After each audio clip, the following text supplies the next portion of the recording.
ఏడడుగుల బంధం పార్ట్ 66 రచన మీనా కుమారి గారు. వీడియో చూసే ముందు తప్పకుండా వీడియోకి లైక్ చేయండి. అమ్మమ్మ ఏమీ ఆలోచించకండి అన్నాడు కృష్ణవర్మ నవ్వుతూ, దుర్గమ్మ గారి భుజం మీద చెయ్యి వేసి సుతారంగా నిమురుతూ. నా గురించి ఆలోచించను కృష్ణ అంటూ దుర్గమ్మ గారు పాతకాలం రోజులు తలుచుకుంటూ చెబుతున్నారు. కొన్ని విషయాలు రవివర్మ కృష్ణవర్మ నవ్వుతూ వింటున్నారు. ధరణి, గీతిక, శ్రావణి వాళ్ళ నానమ్మ దగ్గర కూర్చొని నవ్వుతున్నారు. జరిగిన సంఘటన గురించి భయపడుతూ అలా ఉండిపోతారు కొన్ని ఇళ్లలో.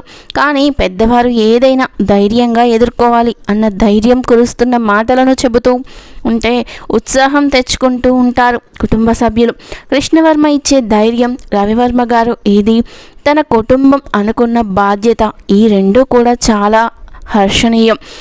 శ్రీనివాసరావు గారు, ఆనందరావు గారు మాట్లాడుకుంటూ ఉన్నారు. సుచరిత ఒక్కసారి డాబా మీదకి వెళ్ళి అటు ఇటు చూసి కిందకు దిగింది. దేవిక, సుప్రజ ఇద్దరు కూడా స్నాక్స్ రెడీ చేసి శ్రావణిని పిలిచారు.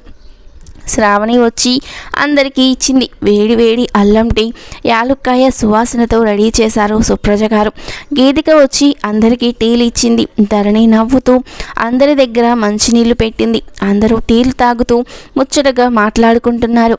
ఆనందరావు గారు గుమస్తా గారికి చెప్పారు, పెళ్ళికి కావలసిన వస్తువులు తెచ్చి మీ ఇంట్లో ఉంచండి, నేను చెప్పినప్పుడు ఇక్కడికి చేర్చండి అంటూ దేవిక టైలర్ రెడీ చేసిన బట్టలను పని మనిషి వాళ్ళ ఇంట్లో ఇచ్చేయమని చెప్పింది.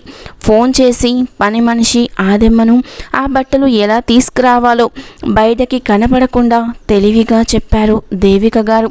అట్లా ఒక్కరోజే మధ్యలో గడువు ఉండడంతో అన్ని పనులు జాగ్రత్తగా చూస్తున్నారు.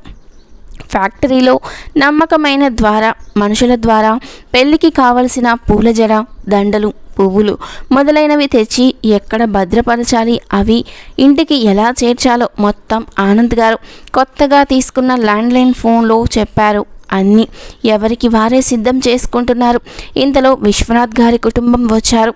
అంబిక గారు నవ్వుతూ, ఎందుకని పెళ్ళి సింపుల్గా ఇంట్లో చేద్దాం అనుకున్నారు అని అడిగారు సుప్రజ జరిగిన సంఘటనను చిన్నగా వదినకు చెప్పి, అన్నయ్యకు కూడా ఇప్పుడు చెప్పవద్దు వదిన, ఈ పెళ్ళి కామ్గా జరిగిపోవాలట, ఆ తర్వాత జరిగే కార్యక్రమాలు ఇబ్బంది లేకుండా చూడొచ్చు అని చెప్పుకున్నారు అని జరిగిన సంఘటనలు వివరంగా చెప్పింది. అన్నీ విన్న అంబిక గారు ముందు భయపడ్డారు. ఆ తర్వాత సర్దుకొని అందరి ధైర్యానికి మెచ్చుకొని, అయితే మంచిదేలే, అయినా మీ అన్నయ్య గారికి కూడా ఇష్టమే ఇలా సింపుల్గా పెళ్ళిళ్ళు జరగడం, ఆ డబ్బు అనాథ శరణాలయానికి ఇవ్వచ్చు అంటారు ఎప్పుడు అని ముచ్చటగా నవ్వారు అంబిక గారు. దేవిక అంబిక గారిని కూర్చోబెట్టి ఎంతో గౌరవంగా మాట్లాడుతూ ఆమెకు మంచి చెడ్డ చూశారు.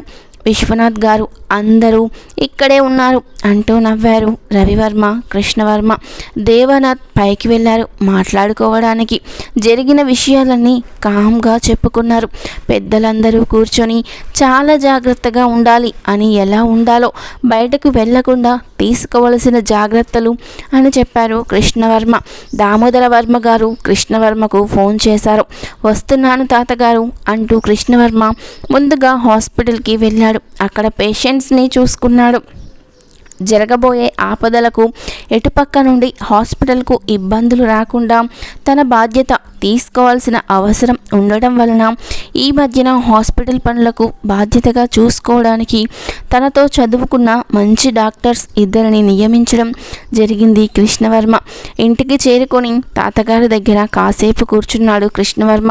ఆయన్ను భోజనం చేశారా అంటూ ఆరోగ్య సంగతులు చూసి నిదానంగా రాజశేఖర్ నిలయంలో ఈరోజు జరిగిన సంఘటనను వివరించారు కృష్ణవర్మ చెప్పిన మాటలు వింటున్న దామోదర వర్మ గారు, కృష్ణ చాలా ఇబ్బందులు ఎదుర్కోవాల్సి ఉంటుంది, ఇటువంటివి నీకు తెలీదు, నీ మంచితనం వీటికి పనికిరాదు, నేను చెప్పినట్లు చేస్తే ఒక్కడు ఉండడు అక్కడ, మనం చెప్పిన మనుషులు ఆ ఇంట్లో ఇప్పటికే చేరి ఉన్నారు, వాళ్ళు ఏ విషయాన్ని బయట మాట్లాడుకోవడం లేదట, అంతేకాక వాళ్ళ తాత భూషణం చేసే మహంకాళి పూజలు మొదలుపెట్టాడట అని చెబుతున్న దామోదర వర్మ గారి వైపు చూస్తూ, ఏ రూపమైన అమ్మవారు రాక్షసులనే చంపింది, ఎవరికి అనుకూలంగా వారు పూజలు చేసుకొని వారి ఆలోచనలు నెరవేరుతాయి అని విర్రవేగుతున్నారు. ఇటువంటి మానవ రాక్షసులు ఎప్పుడు నెరవేరాయి ఇటువంటి రాక్షస కోరికలు? తాతగారు మీరే చూడండి, ఇలా చేసిన ప్రతి ఒక్కరిని ఆ తల్లే తన మట్టు పెడుతోంది అని మనం ఎన్నో కథలు చదివి ఉన్నాము. మంచి చేసేవాళ్ళు, ఇతరుల నుంచి కోరేవాళ్ళు కొద్దిగా కష్టాలు కలిగించిన విజయం అనేది వారికి అందిస్తుంది ఆ తల్లి. ఆ విషయానికి నేనేమీ ఆలోచించను, ఎందుకంటే దైవశక్తి అనేది ఒక మహాశక్తి స్వరూపిణి. ఆ తల్లి మంచి కోరే తన బిడ్డలను ఎప్పటికీ కాపాడుతుంది. చరిత్రలో ఇటువంటి కథలు ఎన్నో ఉన్నాయి. మొత్తం ప్రపంచాన్ని ఏలాలి అనుకున్న ఏ ఒక్కడు కూడా బతికినట్టు చరిత్రలో లేదు. అతి ఆశ ఆడదాని ఆశ, ప్రపంచాన్ని నేను పాలించాలి అనుకున్న వాడి ఆశ, మరి ఇంకా ఏవేవో అత్యాశలు ఉన్నవాళ్ళు ఆ అత్యాశల వల్లే బలైపోవడం మనం ఎన్నో చూసాము. అందువల్ల దాని గురించి ఆలోచించాల్సిన అవసరం లేదు తాతగారు.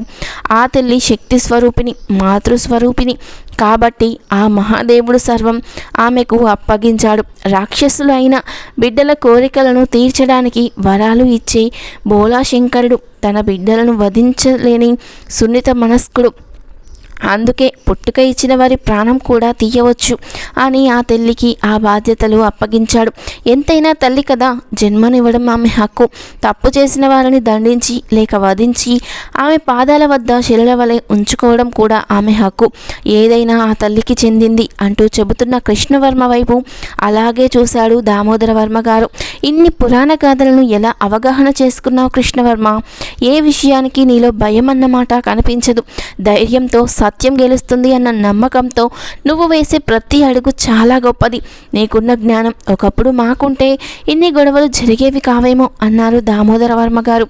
తాతగారు ఒక్కటే గుర్తుపెట్టుకోండి, ఈ వివాహం జరిగిన తర్వాత నేను భూషణం వాళ్ళ దగ్గరలోనే ఉండి అతని ప్రతి కదలికను శ్రమణిస్తూ దానికి తగ్గ నిర్ణయాలు తీసుకుంటూ రాజశేఖర్ నిలయానికి మనకు కానీ ఇక ఇటువంటి ఏ ఉపద్రవాలు ముంచుకు రాకుండా జాగ్రత్త పడాలని సరైన నిర్ణయం తీసుకోవాలని అనుకుంటున్నాను.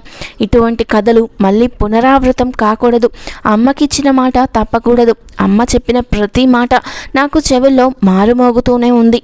కృష్ణ, నువ్వు అక్కడికి వెళ్ళడం అంత మంచిది కాదు. వారికి స్థానబలం ఎక్కువ రాయలసీమ ప్రాంతాల్లో అన్నారు దామోదర వర్మ గారు.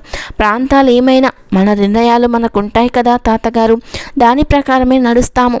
మూర్ఖంగా గొడవకి వెళ్ళను, సంధికి వెళ్తాను అన్నాడు కృష్ణవర్మ. నీ తల్లిదండ్రులను, నానమ్మని, చెల్లెల్ని అందరినీ పొట్టన పెట్టుకున్నారు రా, సంధికి వెళ్తావా సిగ్గు లేకుండా అంటూ దామోదర వర్మ గారు రెచ్చిపోయారు. తాతగారు, మనం ఒక రాయి వేస్తే పక్కవాడు 2 రాళ్ళు వేస్తాడు. మొదటిగా రాయి వేయడంలో మన తప్పు కూడా ఉంటుంది. కత్తి పట్టుకున్నవాడు కత్తితోనే మరణించాలి. అది ఎవరు పట్టుకున్నా ఆ కుటుంబ సభ్యులు ఏ పాపం ఎరుగని వారైనా ఒక్కరు చేసిన పాపం అందరికీ అంటుకోక తప్పదు. నేను నష్టపోయాను, వాళ్ళు నష్టపోవాలి అని మనం నష్టపోయామని వాళ్ళు నష్టపోవాలి అని వాళ్ళు అనుకుంటూ పోతుంటే గొడవలు, అరాచకాలు, దానివల్ల లాభం ఎవరికి తాతగారు? నా తల్లి చెప్పింది ఒక్కటే, కృష్ణ, తెలివితో ఎప్పుడు కూడా చెడు మార్గంలోకి వెళ్ళకు. సాధ్యమైనంత వరకు మంచిని పెంచుకో. కృష్ణునికి పూజించు. ధర్మాన్ని, భగవద్గీత సూక్తులను అందరికీ ప్రసాదించిన ఆ మహిమితుడు నీకు చక్కటి జ్ఞానాన్ని ప్రసాదిస్తాడు. తల్లి, తండ్రి అన్నీ నీకు ఆ కృష్ణ పరమాత్మ. మేము కూడా ఆ భగవంతుడిలోనే ఉంటాము. మేము ఎక్కడికి వెళ్ళము. ఎప్పుడైతే నువ్వు తప్పుదారి నడుస్తావో ఆ మరుక్షణమే మాకక్కడి నుండి నరకానికి వెళ్ళాల్సిన పరిస్థితి పడుతోంది. అందువల్ల నీ మార్గము ఎప్పుడూ మంచిగానే ఉండాలి. నువ్వు నడిచే దారి భగవద్గీత పారాయణ కిరణాలు ప్రసరించాలి. తద్వారా నీ వాళ్ళు అందరూ సుఖంగా ఉండాలి అంటూ నా తల్లి చెప్పిన మాటలు నేనెప్పటికీ మర్చిపోలేను తాతగారు అంటున్న కృష్ణవర్మ వైపు చూస్తూ దామోదర వర్మ గారు కన్నీరయ్యారు. మరొక్కసారి నీకు ఎదురు మాట్లాడలేను. నీ జ్ఞానం ముందు నా వయసు, నా పద్దరికం ఎందుకు పనికిరాదు. నువ్వు దేవతల వంటి వారి కడుపున పుట్టిన వాడివి అని మనసులో అనుకున్న దామోదర వర్మ గారు, కృష్ణ, ఇక నీకు ఎప్పుడు ఏమీ ఎదురు చెప్పను. నువ్వు చెప్పిన ప్రతి మాట అక్షర సత్యం. నాలో నిగూఢంగా ఏమోలో దాగిన మూర్ఖత్వం కూడా అగ్నిలో కాలిన పత్తి వలె దహించుకుపోయింది అంటూ నవ్వుతూ ఉన్న దామోదర వర్మ గారి కళ్ళల్లో కన్నీరు జారిపోతూ ఉంది. అతనిలోని మూర్ఖత్వం కన్నీటి రూపంగా చిరునవ్వులు వెలుగుతూ ఉన్నాయి. అతని ముఖంలో జ్ఞానం పొందిన కాంతులతో ఆనాడు అర్జునుడికి బోధించారు చదివించాడు శ్రీకృష్ణ పరమాత్మ భగవద్గీతను. అప్పుడు ఆ మహాత్ముడి స్పందన ఎలా ఉందో నాకు తెలియదు, కానీ నాయన, చిన్నవాడివైనా నా మనవడి అయినా కూడా ఈనాటి నీ మాటకు నాకు జ్ఞానాన్ని ప్రసాదించాయి. నీలో నాకు ఆ కృష్ణ పరమాత్మను చూపించాయి. నేను ఇక భక్తి మార్గంలోకి వెళ్ళిపోతున్నాను. నన్ను కృష్ణుడి ఆలయంలోకి తీసుకెళ్ళు కృష్ణ అని చెప్పారు దామోదర వర్మ గారు. ఏనాడు భగవంతుడి గుడిలోకి రాని తాతగారు ఈనాడు ప్రత్యేకంగా తన కృష్ణుడి ఆలయంలో ఉంటా అని అడగడం ఆశ్చర్యం, ఆనందం కలిగించింది కృష్ణవర్మకు. దివ్యజ్ఞాన జ్యోతి వెలిగినట్లు ఆయన ముఖం ప్రకాశవంతంగా ఉంది అనుకున్నాడు కృష్ణవర్మ. తండ్రి, నాకు నా మనవడి రూపంలో జ్ఞానాన్ని ప్రసాదించావు. ఇక నాకు ఏ కోరికలు లేవు, ఏ అశాంతి లేదు. నా మనసులో ఇన్నాళ్ళుగా నా వాళ్ళను పొట్టన పెట్టుకున్న వారిని అంతం చేయాలి అన్న ఆలోచన నాలో ఎక్కడో దాగి ఉండి నన్ను నీ దగ్గరకు రాకుండా అడ్డుపడింది తండ్రి. ఈరోజు నా మనసు పరిపూర్ణంగా శాంతంగా అయిపోయింది. ఎటు చూసినా, ఎవరిలో చూసినా నువ్వే కనిపించేలా అయిపోయింది. కృష్ణ కృష్ణ కృష్ణ అంటూ కృష్ణ పరమాత్ముని జపిస్తూ ఉన్న దామోదర్ గారి కళ్ళల్లో కన్నీరు. కృష్ణవర్మ మనసు ఆనందంతో పొంగిపోయింది. తాతగారిలోని మూర్ఖత్వం, జాడ్యం అన్నీ సమసిపోయాయి. ఇక తాతగారు ప్రశాంతమైన స్వర్గాలోకంలోకి అడుగుపెట్టేశారు.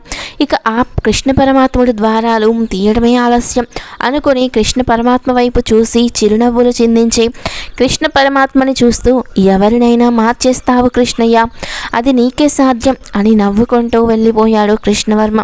కృష్ణ కృష్ణ అంటూ భజన చేస్తున్నారు. తమ మనసుని ఒక మందిరంగా మార్చుకున్న దామోదర వర్మ గారు. తర్వాత ఏం జరుగుతుంది అనేది నెక్స్ట్ పార్ట్లో తెలుసుకుందాం. వీడియో నచ్చితే లైక్ చేసి